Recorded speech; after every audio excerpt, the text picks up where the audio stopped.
Right guys, today I wanted to make a video about, well, out of all the transfers in the summer window this year, who has been the sort of biggest flop or biggest disappointment in the Premier League this season. So yeah, I've picked three players, and they actually just so happen to be the three most expensive players this summer in the Premier League.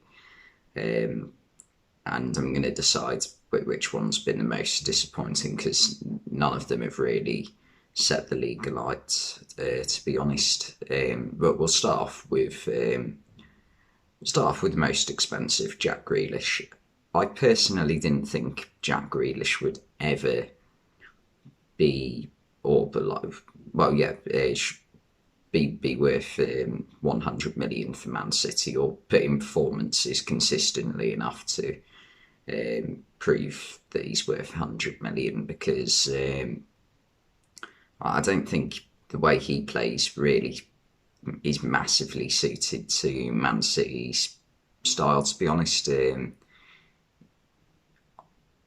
think he might do better than his first 6 months at City, but I don't think he's ever going to be like on the level of Kevin De Bruyne or David Silva for Man City. So I don't think it's been that much of a shock for me that Grealish hasn't been Man City's star man. In fact, at times he's not even in the starting 11 for them. And then my second pick was Romelu Lukaku. And with Lukaku, it's a bit difficult because he has suffered with injury. He suffered a bad injury that kept him out for quite a few weeks. And also, I think he's currently got COVID. I'm not 100% sure, but he's currently not playing. So he has been fairly disrupted in his first few months at Chelsea. So you do have to take that into account, I think. But even when he has played, he hasn't been as good as I thought he was going to be. Because when he did join Chelsea in the summer, we were being told that this is like a different Lukaku to the one we saw at Man United. This was like the Lukaku we saw at Everton and West Brom on his season in loan in 2013. But because apparently he's supposed to be like a leaner player now, and he's got a very good goal record in Italy for Inter Milan, but he hasn't managed to transfer that into Chelsea shirts since he's joined. When he has played, I think he's got 4 goals so far for Chelsea, which we expected better, to be honest, from him. It's not the greatest start ever, considering that, like, even Firmino, who's not known for being a goal scorer, and probably played even less minutes than Lukaku has nearly got double the amount of goals Lukaku's got this season. It's not a great look, but it could. I think it will turn around for Lukaku at some point at Chelsea. Might even be the ending of this season. But yeah, he's been a lot worse than I predicted him to be. I thought he would get maybe 15 or 20 goals this season for Chelsea, not struggling to get to 5 by Christmas. Yeah, and then the final pick, I've gone with Jadon Sancho. For me, this has gone a lot worse than I expected it to be, because at the start of the season, I think most Man United fans would have had high hopes.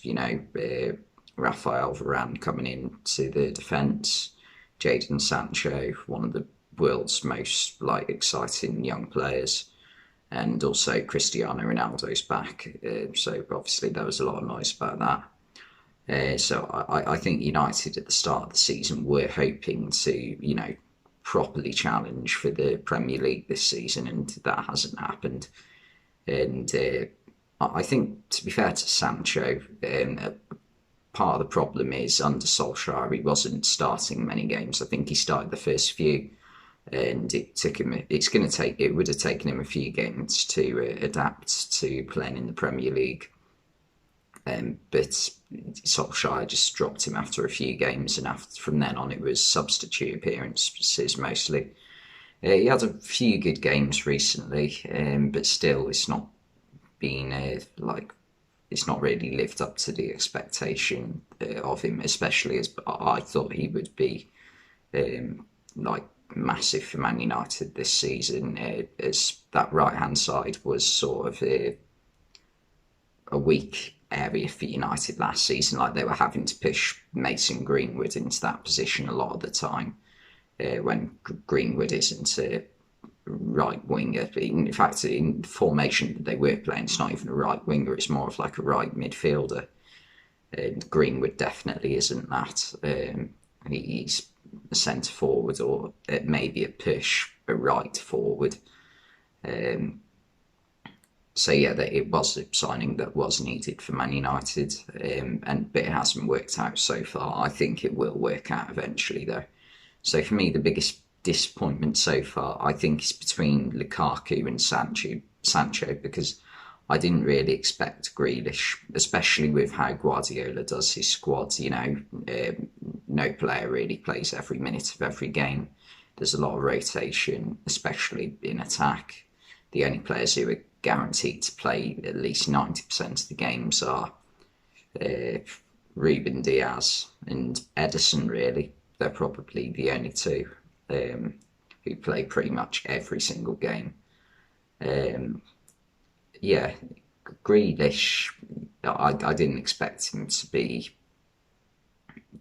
world class for Man City. I thought he'd be another one of their players who, will chip in with maybe 20 goal involvements a season, which I think, to be fair to him, that might be what he does by the end of this season. So I don't think he's been a major disappointment.